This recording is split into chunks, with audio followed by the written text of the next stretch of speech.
Moj. Yasuno Kide. Poznate tega človeka, kdo je to? Yasuno Kide. Japanac.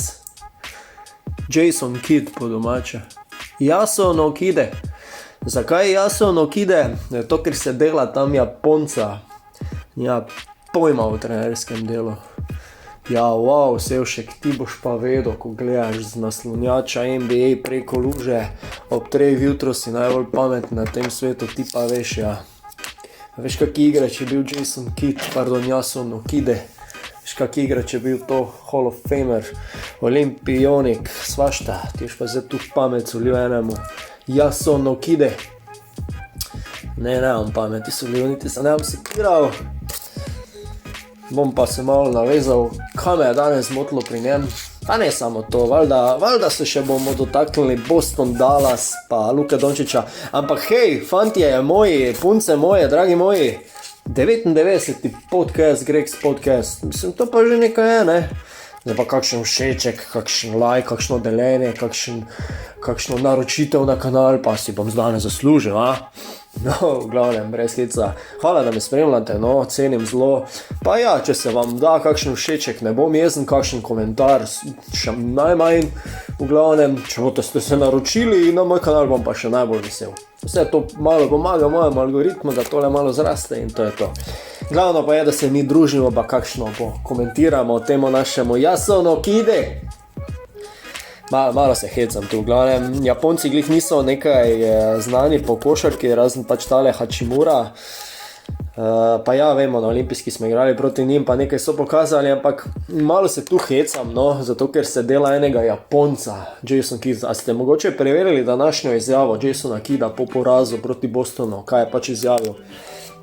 Zdajle, jaz mislim, da tole posredno direkt letelo na Luko Dončića, ne, ker je pač komentiral majstore, da so se pač pustili sprovocirati raznim sodniškim odločitvam in da so potem zgubili fokus, ne. In da so o tem govorili že 100-krat, ampak se še vedno dogaja, ne. Se pravi, spet si throw under the bus imajo izraz Američane, ne.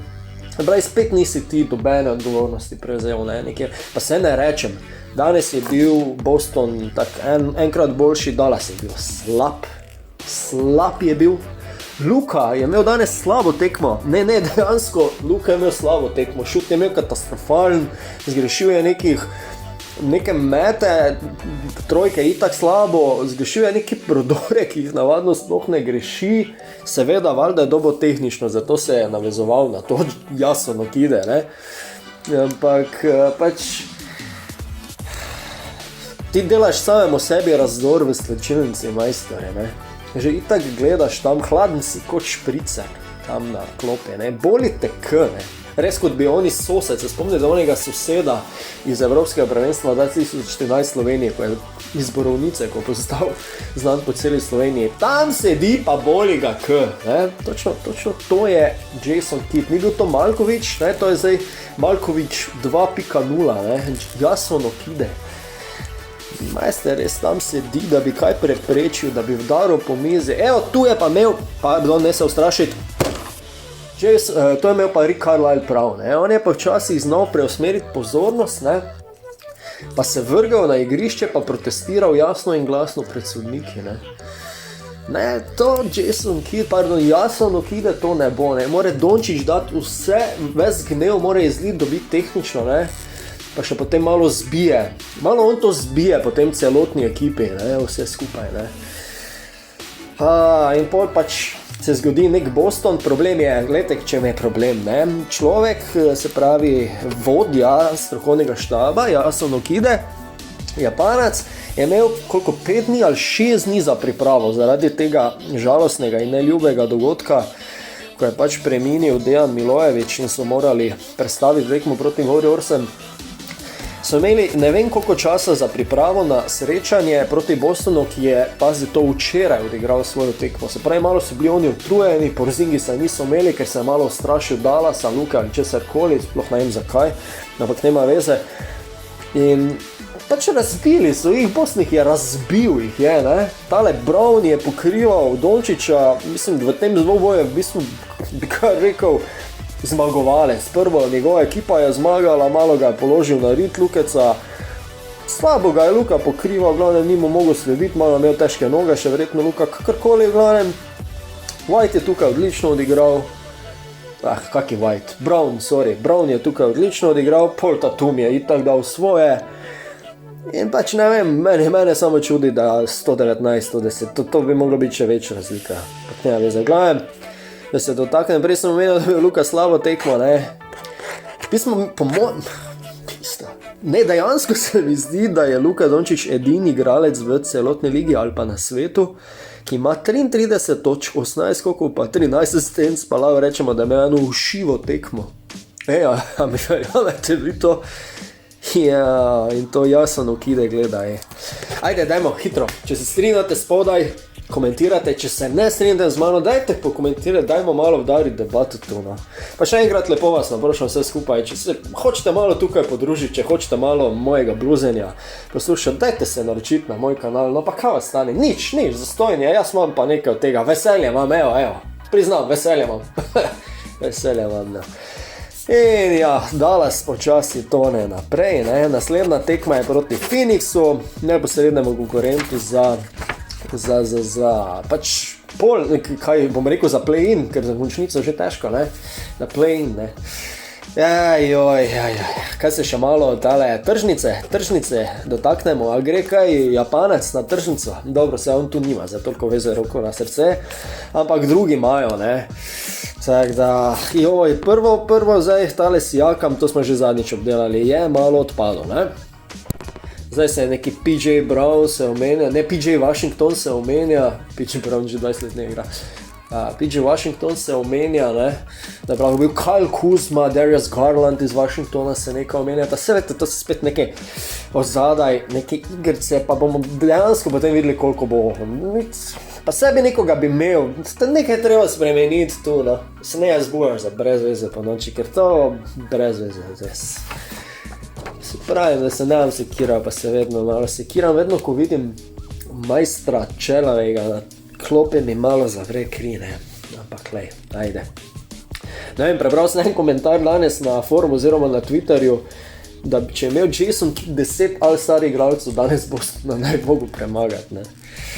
Pa se še enkrat, da je imel danes neke težke slabe poteze, čudne, ne rečem danes, kdaj prej jih je imel že nešteto, ampak tako kak je on hladen, tako kak njemu ni, tako kak je on samo, he's just watch like we all do, pač take izjave, pa pol na novinarski konferenci, da so se spustili sprovocirati, ne prevzemi neko odgovornost, pač jokam tu neke brez veze. Ampak ja, gre se mi za Lukeca, ne, ker se bomo počasi začeli pogovarjati, to smo zadnjič z gospodom Wilfanom debato na eni tekmi. Luka, čisto možno je, da se bo Luka enkrat spodil, pa si rekel, pa pismo, jaz bom na koncu končal kot en Charles Barkley, Karl Malone, John Stockton, Reggie Miller, podobni tipi, ki so naredili absolutno fantastične kariere NBA, fantastične, ampak so ringless, se pravi brez prstana, brez šampionskega prsta, brez naslova. Vse na koncu imaš neko zadoščenje, ki smo eno fantastično, ne, kariero, ne, tisti rekord, on je rekord, vedno nekje na vrhu statistično izmočno, ampak nikoli top of the top, nikoli pa na vrhuncu. Imel si 15 all-starov, 26 prvih peterk, 38 najboljših strelcev, ampak lej, nisi pa prvak, to manjka, ne. Recimo Joel Embiid je danes majstore 70 pik, ne. 70 pik je dal, ampak hkrati izjavil, to ne pomeni nič, na koncu je odločilno, kdo pač zmaga, ne, na koncu, ne, se vemo, ne. Ampak ja, ne, Embiid, dragi, ti si imel danes 23 prostih metov, ne. Luka jih je imel na koncu sicer 11, ampak to je 7 jih je imel, oziroma 8 jih je imel potem, ko je skasiral tehnično, ne. Dajmo to vzeti za kup, ker resnično gre za pomembno zadevo in pomemben aspekt, kdaj pridobiva Dončić proste mete, ne. Ja, Embiid pa je vse skupaj šutnil danes, če še damo proste mete zraven 60 šutov. 40 iz igre, če se ne motim, tete me popravi, če se motim, pa 23 prostih metov. Hkrati je Karl Anthony Towns dal danes 6 pik nekaj tega, ne? Ne vem koliko let nazaj, včeraj pa Kobe Bryant, tistih svojih 80, nekaj več kot 80, ne? Glavnem, taki časi stoja. Ja, no, bomo videli, kaj bo Yasunokide Japanac pripravil za nadaljevanje sezone. Počasi se že prevešamo na polovico, smo že tu nekje, ne? Zdaj so se že nekako okvirno pokazali, kje smo, ne? Dali se spet nekje na meji med končnico play-inom, pač podobna zgodba se čel čas dogaja. Ne pripeljajmo nikoga, tale Grant Williams, ne? Ko je kao bil pripeljan kot ne? Pa kje je ta človek? Ta je zginil z zemlje vida, pa kje je ta? Dobro, da imamo Livelija, da imaš vsaj nekaj, da gledaš prihodnost, ker se vidi, da sodelujeta Luka pa Lively, ne? Vse ostalo je žalost od Yasunokideta. Glavnem, nič. Da še za konec omenim, Partizan Mega je gledal kdo včeraj. Fantastično vzdušje, naj se takoj popravim, fantastična kulisa. Vemo, zaradi čega oziroma koga, večna mu slava. Lepo so tole grobarji pripravili, resnično, no. In dajte si tole pogledati za nazaj, če le uspete vsaj začetek, preden se vse skupaj začelo dogajati na parketu. Ne bo vam žal, resnično priporočam. V redu, ja nič, Gregor sem bil z Bami, z Greg Sporta, še tretjič danes vas napročam za kakšno všeče komentar ali celo, da se naročite, bom več kot hvaležen. In pa gre za 99. Greg's podcast, ni tako mala številka in naslednji je 100. Pa to je to. Mogoče pa še celo kakšna nagradna igra sledi, kaj pa vemo, mogoče pa res. Mogoče Yasunokide. Ne vem, za nagrado vemo kako tehnično od njega, ne vem, pismo, ne vem. Ej, fantje, dekleta, fantje, hvala lepa, srečno, čau.